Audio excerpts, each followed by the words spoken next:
Manam Kunlang Ho Pandi Namga Gawar Yo Dungar Male Dawana Dungar Ji Jamso Kimber Yo Mo Pandi Manam Kunlang taken and given prayer.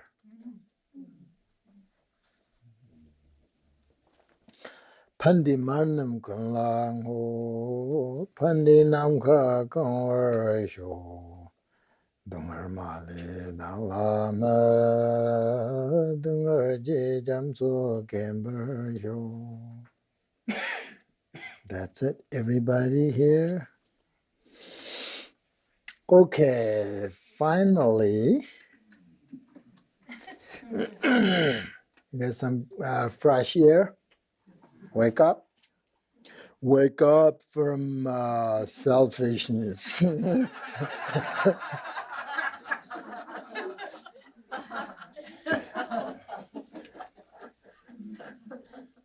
Just go outside. That's her wisdom.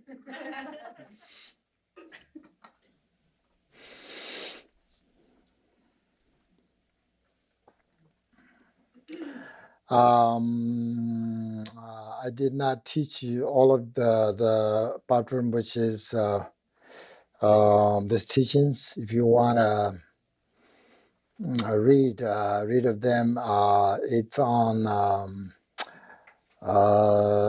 Lord's Our House. It's in English. They have both Tibetan and English. Lord's Our House. Okay. Country. What is the name of the teaching?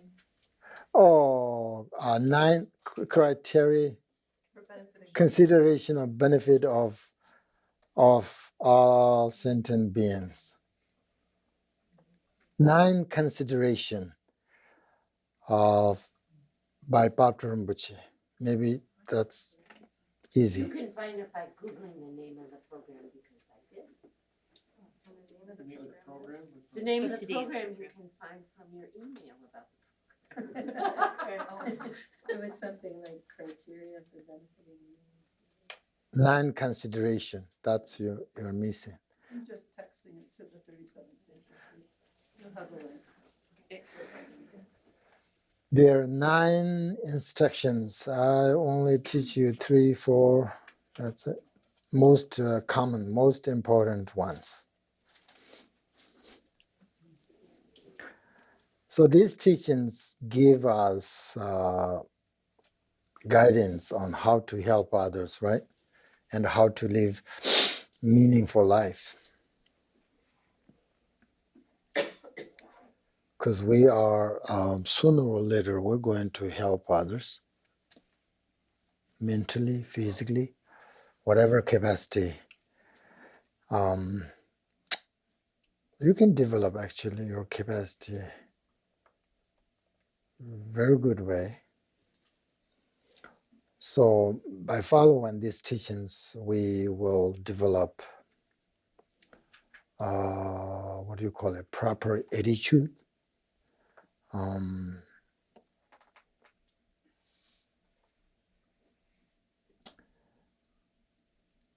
Usually,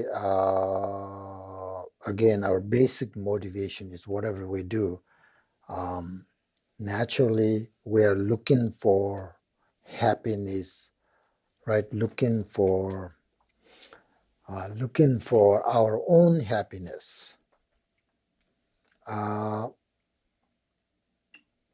That's why Longchenpa, the great master, the most important master, Nyingma Lineage, Longchenpa, said that begin with the thought of bodhicittas, bodhicitta mind.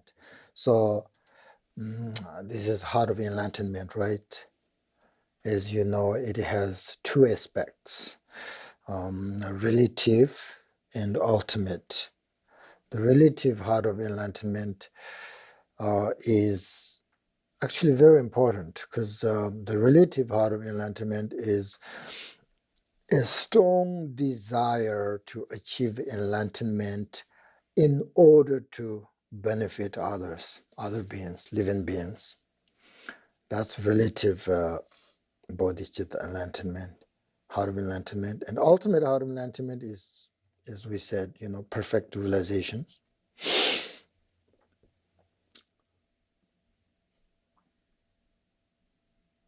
So that's why we can see the bodhisattvas, the attitude of the bodhisattvas is an attitude of not looking for enlightenment for themselves alone, but enlightenment for all living beings. That's very clear in Shantideva's the way of bodhisattva. So we see the motivation for doing anything has very profound effect on the result. So therefore, it is always important to make sure we investigate it and think about it at the very beginning. You can think about it at any time, but the very beginning. We have to create this, the best foundation, great motivation, correct. That's why Longchenpa says, right at the beginning, you have to create this great aspiration, motivation. My teachers always remind us to correct your motivation at the beginning of their teachings, always.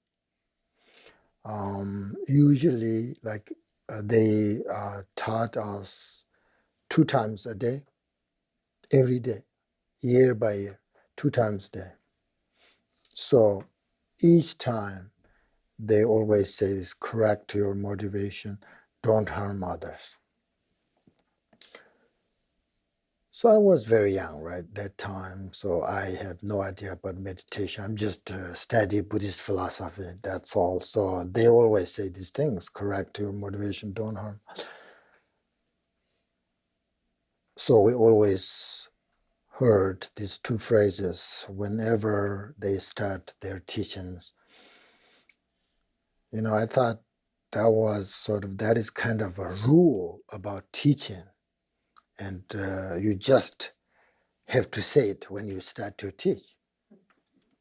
That's my understand, But when I start to practice my motivation, that's why I really understood that, those 2 phrases are the essence of Mahayana's practice and also our great foundation. Before I really didn't understand. That's kind of rule they want. That's why, I was becoming like this helping teaching, I have that title before I got the Khenpo's degree. So I also say that correct your motivation. You don't harm others. Just follow and my teachers. I did not correct my motivation when I teach, Buddhist philosophy. I thought that's we have to say it. But that's not the case. Now I understand. Therefore, it's so important. So please try to start by developing a pure intention for your practice and for whatever you do. Believe me, it's everything based on your motivation. So this is not only for today, but it is always important to remember it. Because as long as we don't sort of renounce being self-centered, we cannot develop a holy mind, which is this kind mind. So we cannot work perfectly for other sentient beings. Therefore, we can see how this self-centered mind is the main obstacle, because it blocks our capacity. If there is a kind mind in our heart, we don't have this self-centeredness. They're just the opposite. You can't have both of this at the same time. So all this depends completely on what we do with our own mind. Our own mind makes the decision to either develop an ego mind or a kind mind. Some people we know, right? Some people have a beautiful mind, beautiful mind. I think it's really precious. It's really precious. People have a kind mind. It's just priceless, you know. You can't buy it. It's just amazing. Some people have, I'm sure their past life or whatever, this life, they developed this beautiful mind. It's just, it's amazing. But unfortunately, some people have very ugly mind.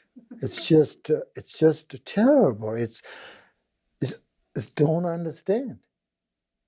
I investigate these things all the time.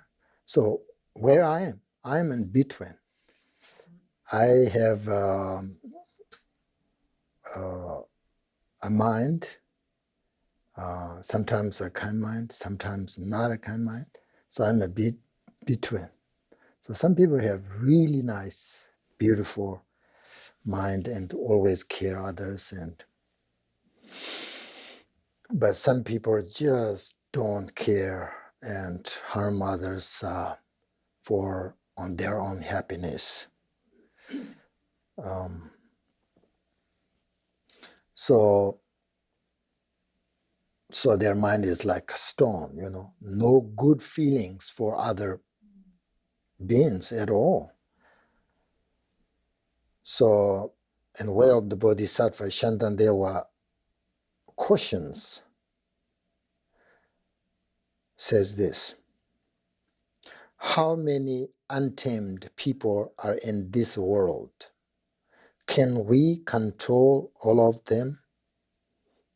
No. But when the untamed state of mind is controlled, then all these other untamed people are likewise controlled. He said, to cover all the earth with sheets of leather, where could such amount of skin be found? But with the leather soles of just my shoes, it is as though I cover all the earth. Beautiful, isn't it? Do you get it? So we cannot control others' mind. So we can't control our mind. So then that means we actually control everybody. So this example is so nice. You cannot cover all the earth, right, with sheets of leather. But with the leather soles, just your shoes, that is like you cover all the earth. So you don't need to cover all earth, sheets of leather. So you just only need a good shoes, right? Then no problem. So we have to control our self-centeredness. So then that means we actually control everybody's, because it doesn't bother me, whatever you say. If I have kind mind, my mind is just like enlightened. Does that help others? That your mind? Yeah, you have good attitude. Mm-hmm. Okay. Then they like you, they trust you, they follow you, right? They listen to you. If you are a bad person, they don't want you. They don't want, close to you. Oh, he's dangerous, right? I'm a little bit afraid, so I don't want. Of course, it helps others because of your karma. The action, physical action, mental action. It's helpful. Not only yourself, others. But most importantly, it helps your ego, ego mind. So, and Buddha also said that whoever has an open heart has bodhicitta. Whoever has a bodhicitta mind has liberation. So wonderful, these teachings. I'm very happy. We are very, very fortunate to have this kind of, precious teachings that we can use it, for our develop, our capacity. So as you know, teachers always say that keep a bodhicitta mind as your most precious things. So then you can remember it constantly. Do you know 24 hours? I'm thinking like 24 hours, what is with us? The cell phone. Not bodhicitta mind. But teachers say, always, good teachers, say, keep a bodhicitta mind as your most precious things. So then why? Then you can remember it. So now the last, another important consideration of Patrul Rinpoche is the consideration of generosity. Patrul Rinpoche said, when you see some poor beings, and if you have some property which you could give, and you would not be harmed by giving it, and it would help others, then you should give whatever you have. If that generosity should become an obstacle to your life or your practice and be of little benefit to others, do not give. However, little you give, do it smelly and acknowledging the other person with kind words.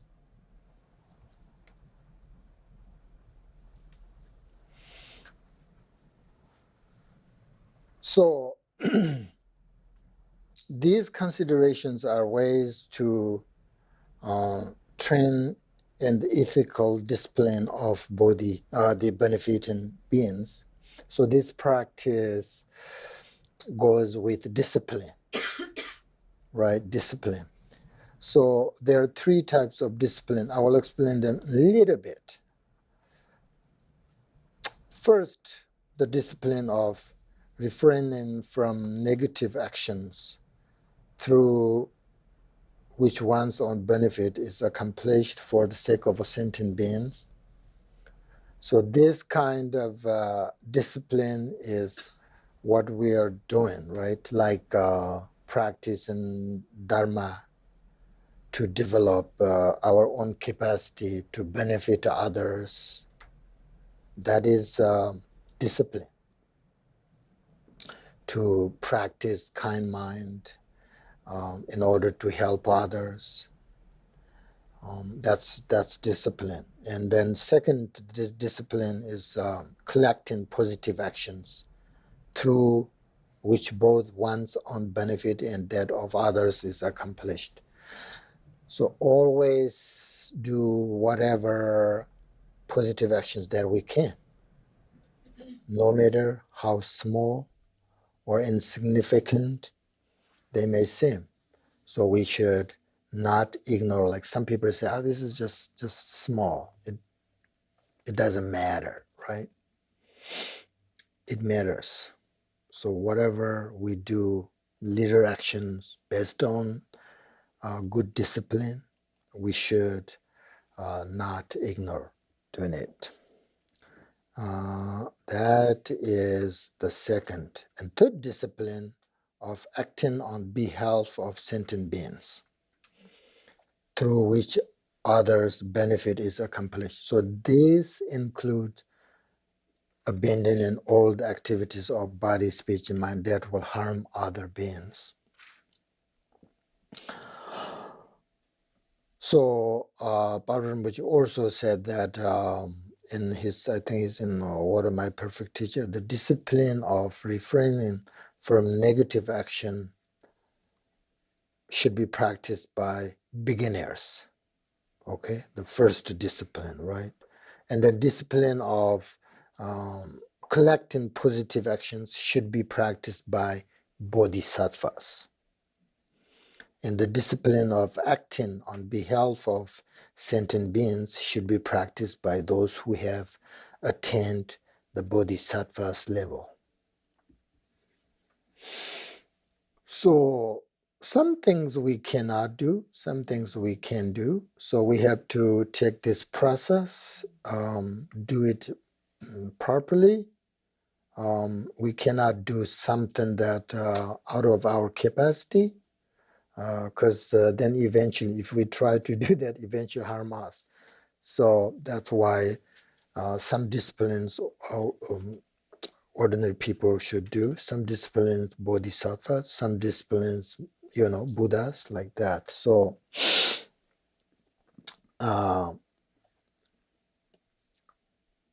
in order to help others, we need really bodhicitta mind. The middle way. In the middle way, Chantakurt, the great Indian scholar, Buddhist philosophy, teacher, said that bodhicitta is like a beautiful flower. Okay?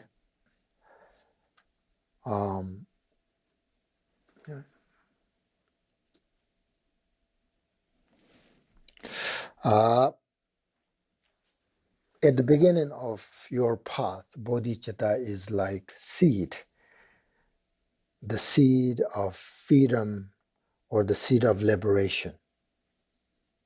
Okay? In the middle of your path, bodhicitta is like water. It's like water that makes your seed of enlightenment grow. And finally, bodhicitta is like the perfect temperature that will ripen the fruit of enlightenment. So bodhicitta is important, the beginning, middle, and at the end. So therefore, without bodhicitta mind, there is no Mahayana path. There is no Mahayana path. Without bodhicitta, we are not working. We are not, without bodhicitta mind, we are not close to enlightenment. We are, everything. So for this reason, the Mahayana path emphasizes generating bodhicitta at the beginning of our journey until we attain liberation. So it's so important. We understand that, right? Bodhicitta is very important. We understand that, but that doesn't mean we really practice it.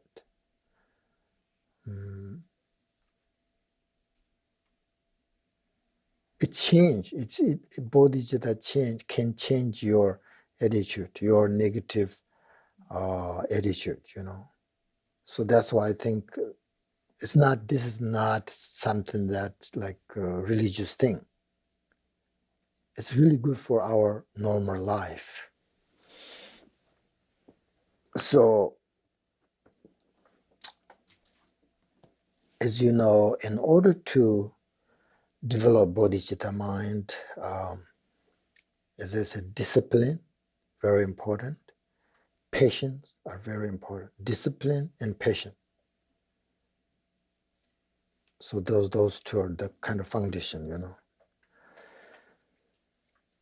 Because the teachings on discipline are, avoiding negative actions, right?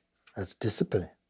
Avoiding negative actions, which is diminishing all the activities of our body, speech, and mind that will harm others.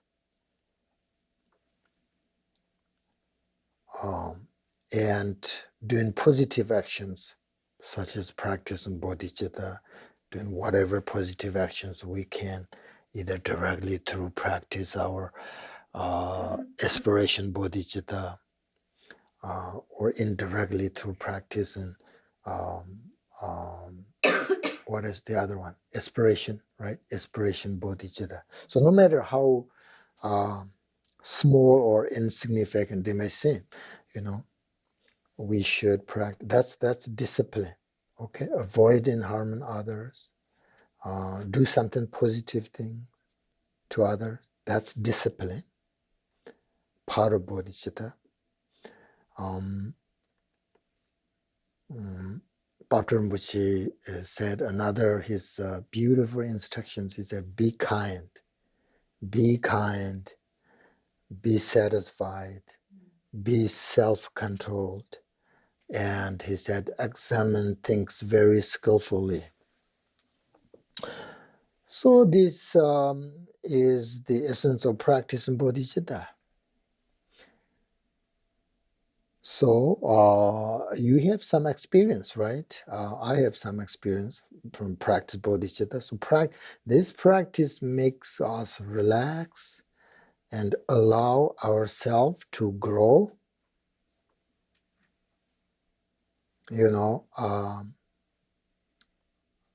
We might not like what other people are doing or what they are saying, and we might not like all their actions, but we have to accept them for our sort of improvement, right? And for our sort of growth of bodhicitta mind. Therefore,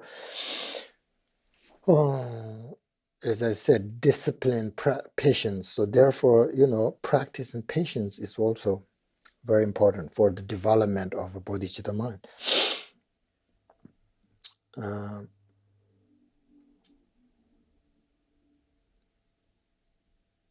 Patrul Rinpoche, amazing Bodhisattva, great human beings.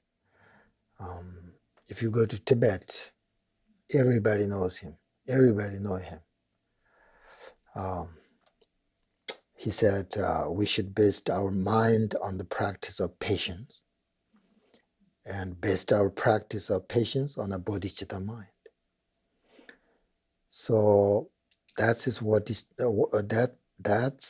what bodhisattvas always do. But you see, do you think bodhisattvas are never angry? Do you think bodhisattvas never angry? They are angry. Sometimes they're angry.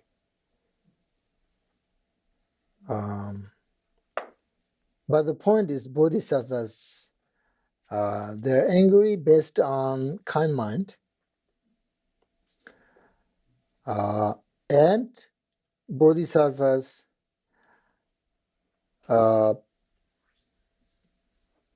never keep their anger in their bodhicitta mind. That's the thing. Sometimes they get angry. Sometimes my teacher's angry to a student. They don't practice well or something. They're just really angry. But that's based on kind mind, not for their, something based on selfishness, right? And also when they get angry right away, gone. So they don't keep their anger, That's the thing. Of course, we can get angry and dislike each other, but we cannot keep our anger in our mind for a long time. He did this, he did that, long time. I'm still not forgetting. I don't forgive this. We cannot do that. As a bodhisattva practice, as a Mahayana practitioner, we can. I'm not saying you can't get angry. You can get angry as much as you want. You cannot keep it. You cannot keep it.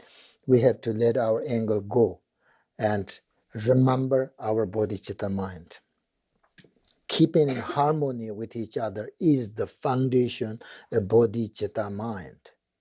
It is the foundation for Mahayana Sanghas.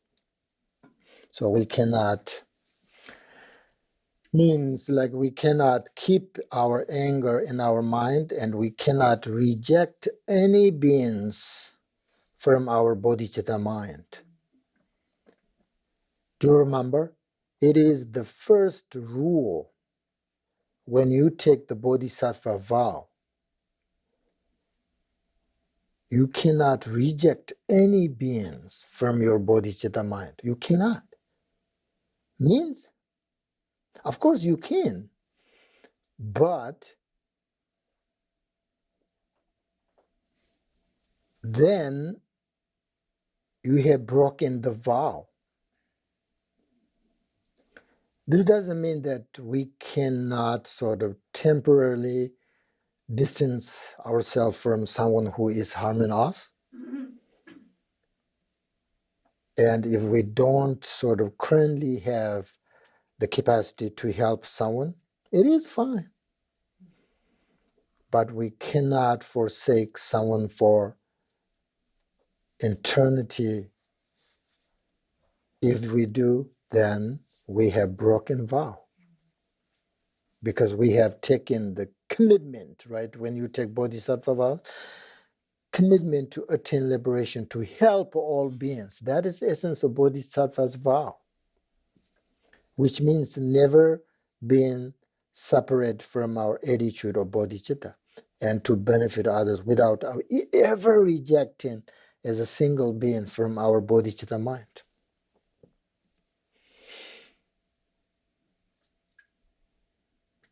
You can get angry, but you cannot reject at all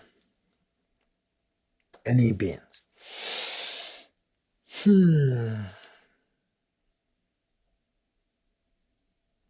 So that's why I don't give bodhisattva vow right away, because some people are not ready, you know.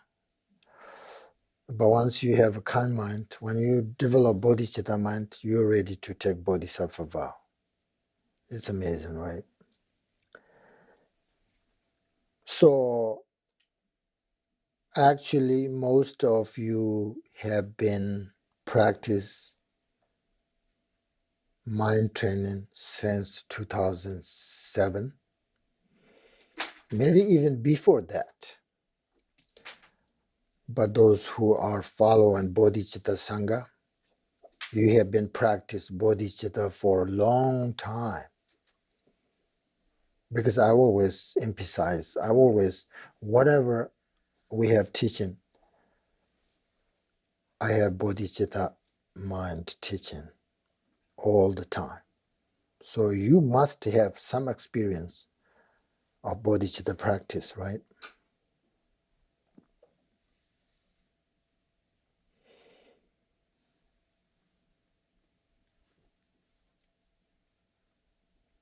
The Buddha said that there is not any negativity, no matter how powerful, that cannot be changed through the practice of bodhicitta.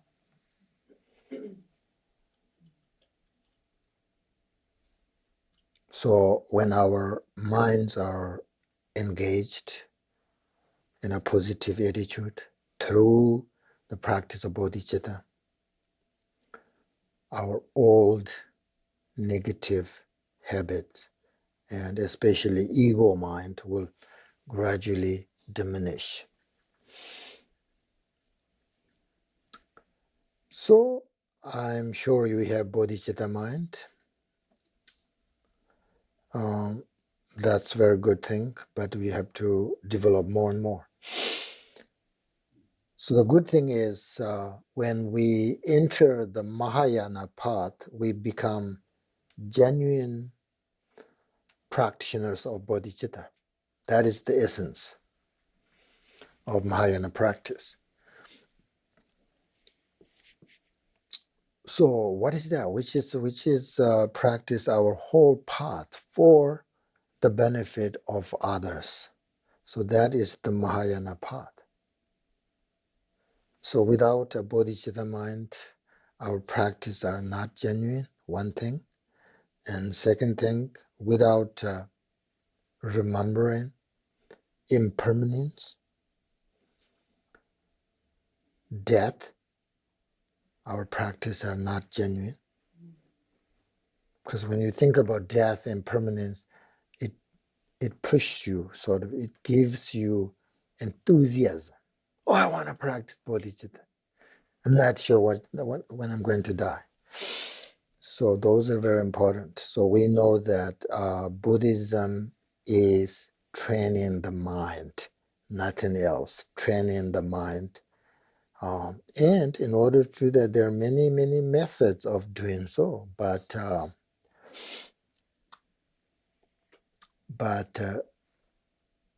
this mind training, a kind mind, bodhicitta mind, is very important. So do you understand why do you think I always emphasize and talk about bodhicitta? Because I really think either spiritually or worldly, whatever we do, our basic intention is usually not so good. You know, we always do things for ourselves.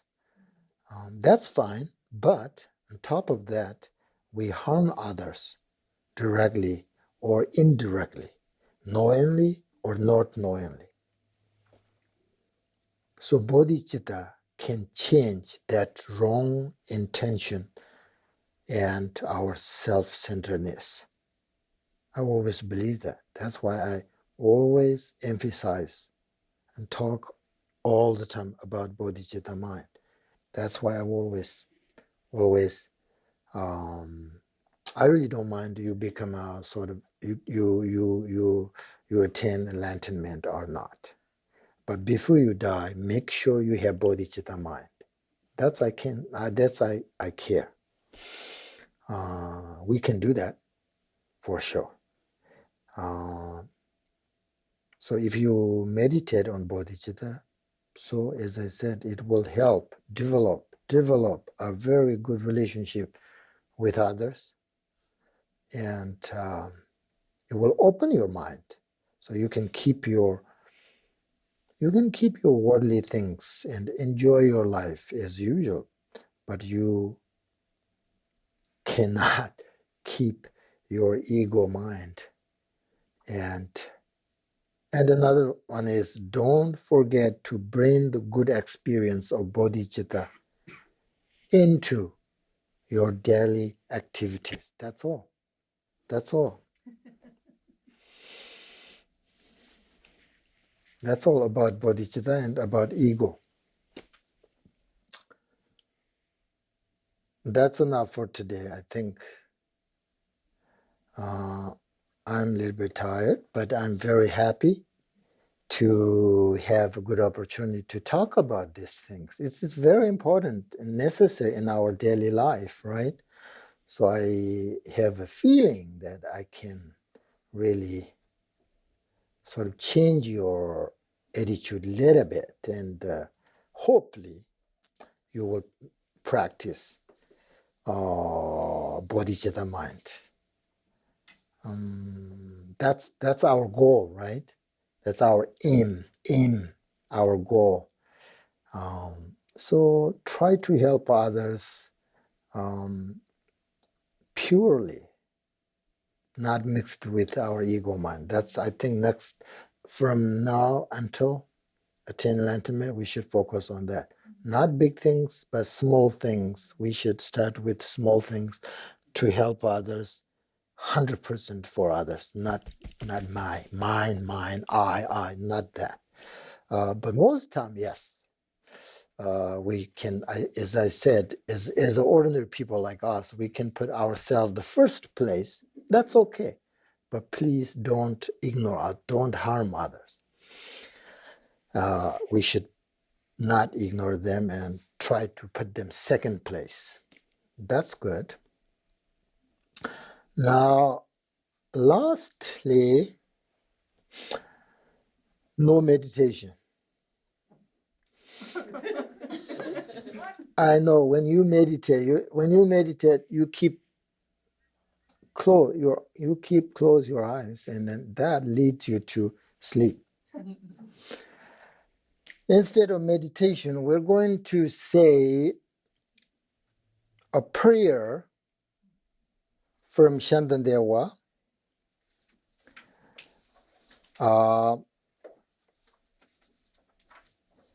That I give you, the handout I give you. Those prayers are from Shantideva. Shantideva, you maybe don't know, you maybe know him, a real Bodhisattva. Real Bodhisattva. Thousands of great teachers pick him for example, when they give example, Bodhisattva. So Shantideva was real Bodhisattva. So in his way of Bodhisattva, all these prayers from him. And while we recite the prayer, we will visualize exactly what it says, okay? I'm not going to edit anything. It's very clear. You know, you don't have to visualize, I don't have anything,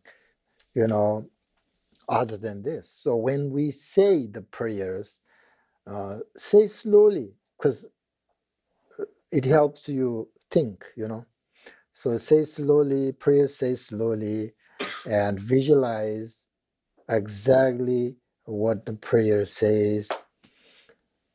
Because these things are happening all the time in this world, 21st century.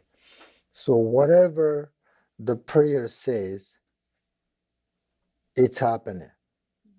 And whatever the prayer says, it's easy to think of this situation in your mind. It's clear. So say the prayer based on a kind mind and visualize the meaning and do all of this based on a kind mind. Okay? That's our meditation, the last section, okay?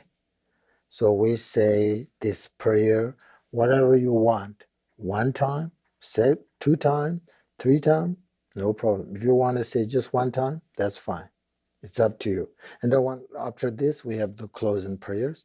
That's all for today. Meaningful life, right? Begin. Okay. Shantideva. Thank you for the prayers, Shantideva, right? May all beings everywhere, plagued by suffering of body and mind, obtain an ocean of happiness and joy by virtue of my merits. May no living creature suffer, commit evil, ever fall ill. May no one be afraid or belittled. With a mind weighed down by depression, may the blind see forms and the deaf hear sounds. May those whose bodies are worn with toil be restored and find in repose. May the naked find clothing, the hungry find food. May the thirsty find water and delicious drinks. May the poor find wealth, those weak with sorrow find joy. May the fallen find hope, constant happiness and prosperity. May there be timely rain, therefore harvest. May all medicines be effective, and wholesome prayers bear it. May all who are sick and ill quickly be freed from their illness, whatever disease there in the world. May they never occur again. May the friends cease to be afraid, and those bound be free.